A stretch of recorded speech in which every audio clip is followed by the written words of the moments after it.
For our next scene, I want to add snow falling to the ground. To add snow, I'm once again coming over here to Photo and selecting on Photo. Then, click on one of these empty gray boxes, go to Effects, then pick Snow off of the list. If this is a movie, then you'll start to see the snow actually falling down out of the sky and then spreading out all over the scene. But here in a still image, we can also control the snow and its density as well as just how thick the snow can ultimately get. Underneath the snow dialog box, there's an option here for snow density. And if we click on the snow density bar, hold our mouse button down and drag it to the left, we'll start to see that it's no longer snowing inside of the scene.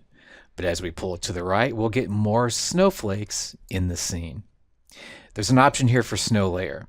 If we begin to pull that layer over, notice how we have more snow here inside of the scene. It's actually falling all over the parking lot. It's covering the grass.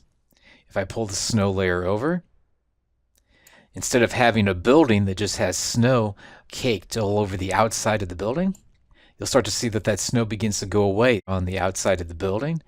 Pull snow layer over far enough to the left, and you won't see any snow standing on your grass or your parking area at all. So depending on just how much snow that you want to have inside of your scene, you can increase the snow layer. I'll also add that if you have cars or people or trees up close in the scene, that snow layer will begin to build up on top of those people, cars, trees. So those objects also have a layer of snow sitting on top of them. There's an option here for cloudy. If you pull it all the way over to the left-hand side, the clouds will go away. Pull it farther to the right-hand side, and it'll be so much snow that you'll almost not be able to see. Usually I like to be able to see my scene, so I'll typically reduce the clouds to make the building really stand out. The wind with the X and Y, that just changes the overall direction of the snow. In fact, if you would select on the wind X and then pull the bar over, it actually kind of looks like the snow is falling. Wind Y will do the same thing. If you do a combination, it'll change exactly which direction that snow will be falling in.